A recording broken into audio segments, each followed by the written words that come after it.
കന്നുകാലി പരിപാലകരായ കർഷകർ തീറ്റയ്ക്കായി പ്രധാനമായും ആശ്രയിക്കുന്നത് പുല്ലിനങ്ങളെയാണ്.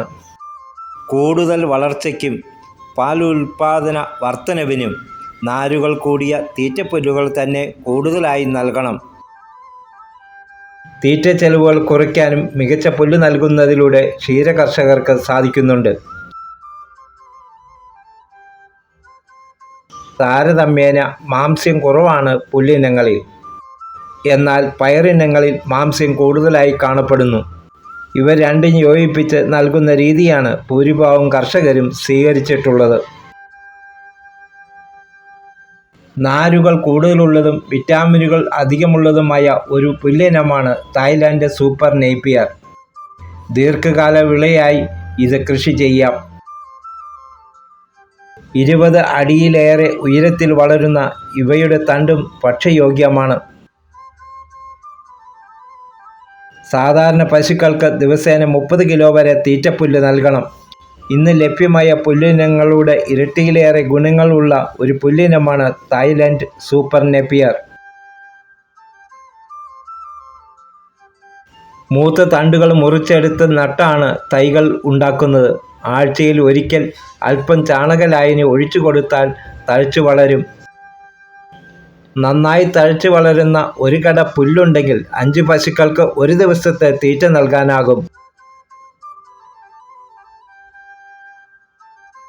പശുക്കൾക്ക് വർഷം മുഴുവൻ പച്ചപ്പുല്ല് സുഗമമായി ലഭിക്കാൻ തായ്ലൻഡ് സൂപ്പർ നേപ്പിയർ ആണ് ഉത്തമം. തനിവിളയായും ഇടവിളയായും അതിരുകളിലും വളർത്താം. ഏത് കാലാവസ്ഥയിലും അതിവേഗം തഴച്ചു വളരുന്നു. ഇവയുടെ തണ്ടുകൾ ചെറുതാക്കി അരിഞ്ഞ് നൽകുകയും ചെയ്യാം. തണ്ടും ഇലയും ഭക്ഷ്യയോഗ്യമാണ്. നാടൻ കരിമ്പിനേക്കാൾ രുചികരവും. 1 ഏക്കറിൽ 10,000-ലേറെ തൈകൾ നടാം. 2 മാസം കഴിയുമ്പോൾ വിളവെടുപ്പ് തുടങ്ങാം. കൂടുതൽ പാൽ ലഭിക്കാനും രോഗപ്രതിരോധശേഷി വർദ്ധിപ്പിക്കാനും കന്നുകാലികളുടെ ആരോഗ്യപരമായ വളർച്ചയ്ക്കും സഹായിക്കുന്ന ഒരു പുല്ലിനമാണിത്. ആവശ്യക്കാർക്ക് എത്ര തൈകൾ വേണമെങ്കിലും നൽകുവാൻ അടിമാലിയിലെ മികച്ച കർഷകനായ ഗോപി ഇന്ന് തയ്യാറാണ്. ഈ പുല്ലിൻ്റെ പ്രത്യേകത എന്ന് പറഞ്ഞാൽ ഇത് തായ്ലൻഡിൽ നിന്ന് വന്നൊരു പുല്ലാണ്. തായ്ലൻഡ് സൂപ്പർ നേപ്പിയർ എന്നാണ് ആ പുല്ലിൻ്റെ പേര്. എനിക്കൊരു 1.5 വർഷം മുമ്പ് ഈ തരം പുല്ല് കുറേ എനിക്ക് കിട്ടിയത് എൻ്റെ കയ്യിൽ.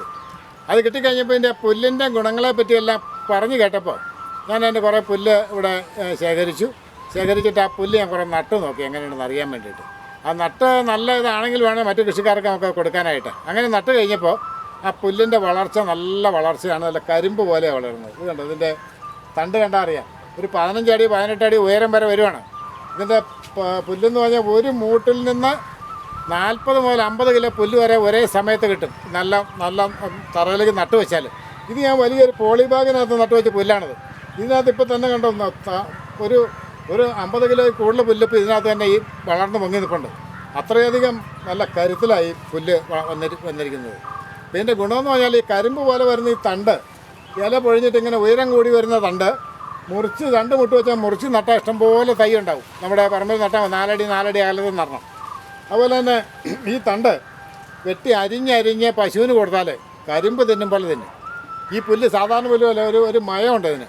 കടിച്ചാൽ പശുവിന് അത് മുറിച്ച് തിന്നാൻ അതിന് സാധിക്കും, ഈസിയായിട്ട് തിന്നാൻ കഴിയും. അപ്പം അങ്ങനെയുള്ളൊരു മൃദുവായിട്ടുള്ള തണ്ടാണ്. ആ തണ്ടിന് പ്രോട്ടീൻ കൂടുതലാണ്. അപ്പോൾ ഇത് തിന്ന് പശുവിന് പാല് കൂടും, ആരോഗ്യം കൂടും, പിന്നെ പാലിന് റീഡിങ് കൂടും. അപ്പോൾ അങ്ങനെയുള്ള കുറേ ഗുണങ്ങൾ ഈ പുല്ലിനുണ്ട്. പിന്നെ ഈ പുല്ലിന് വേറെ പ്രത്യേകത, 1 ഏക്കർ സ്ഥലത്ത് ഈ പുല്ല് കൃഷി ചെയ്താൽ ഇത് പുല്ല് തന്നെ കൃഷി ചെയ്തൊരു വ്യവസായം പോലെയാണ് ചെയ്യാൻ പറ്റും. അപ്പോൾ എല്ലാവരും അല്ല, കുറേ പേര് അങ്ങനെ കൂടെ ചെയ്താൽ ലക്ഷങ്ങൾ രൂപ അതിൽ നിന്ന് വരുമാനമുണ്ട്. 1 ഏക്കറിൽ ഈ പുല്ല് കൃഷി ചെയ്താൽ 400 മുതൽ 500 ടൺ വരെ പുല്ലുണ്ടാവുന്നതാണ് എൻ്റെ കണക്ക്. അപ്പോൾ അങ്ങനെ ഉണ്ടായാൽ ആ പുല്ലിന് കിലോയ്ക്ക് ഇത്ര പൈസ അങ്ങനെ കണക്കാക്കി വിറ്റാൽ മതി. ഭയങ്കരമായൊരു പൈസ അതിൽ നിന്നുണ്ടാക്കാൻ പറ്റും. എല്ലാവർക്കും ക്ഷീരകർഷകർക്കും മുഴുവൻ പേർക്കും പുല്ല് നട്ടു വളർത്താൻ പറ്റിയില്ലെങ്കിൽ ആരെങ്കിലും കുറച്ച് പേര് പുല്ല് നട്ടു വളർത്തിയാൽ തൂക്കി വിറ്റാൽ മതിയില്ല. ആ പുല്ല് വാങ്ങിച്ച് കൊടുത്താൽ പോലും ലാഭകരമായിട്ട് നല്ല രീതിയിൽ പശു വളർത്താൻ പറ്റും. ഈ പുല്ല് വേനൽക്കാലത്ത് പുല്ല് കിട്ടാതെ കഷ്ടപ്പെടുന്ന ക്ഷീരകർഷകർ നിരവധിയുണ്ട്. അപ്പം അങ്ങനെയുള്ളവർക്ക് ഇങ്ങനെയുള്ള ഈ പുല്ല് ഒരു 5 സെൻറ്റിലെ 10 സെൻറ്റിലെ പുല്ല് ഇത് നിൽപ്പുണ്ടെങ്കിൽ 2-3 പശു വളർത്താൻ അവർക്ക് ധാരാളം പുല്ല് കിട്ടും. ഈ നാട് മുഴുവൻ അലഞ്ഞു നടക്കേണ്ട ആവശ്യമില്ല. ഇത് ഓരോ പ്രാവശ്യം വെള്ളമെടുത്ത് കഴിഞ്ഞ് ഇറക്കി വെച്ച് ഈ ചാണാൻ എന്തെങ്കിലുമൊക്കെ ജൈവവളങ്ങൾ കലക്കി പിന്നെ അല്പം രാസവളമൊക്കെ കൂട്ടി അതിനെ കലക്കി ഒഴിച്ചു കൊടുത്താൽ മതി, പുല്ല് തഴച്ച് വളരും. അപ്പോൾ അങ്ങനെയുള്ള പുല്ലിപ്പോൾ ഞാൻ കുറേ ഏരിയയിൽ ഇപ്പോൾ നട്ടിട്ടുണ്ട്.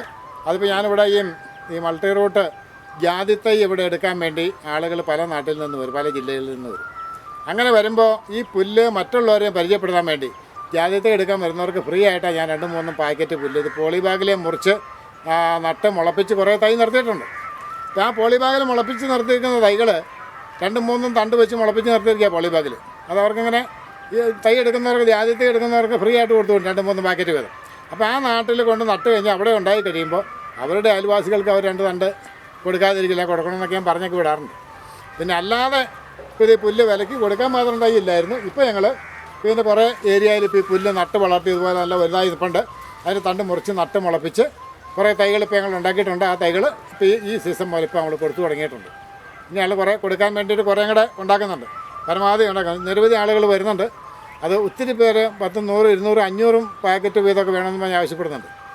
ബൾക്കായിട്ട് കൊടുക്കാൻ പറ്റിയില്ലെങ്കിൽ പറ്റുന്ന രീതിയിൽ നമ്മൾ ഉണ്ടാക്കി പരമാവധി കൊടുക്കാൻ ശ്രമിക്കുന്നുണ്ട്.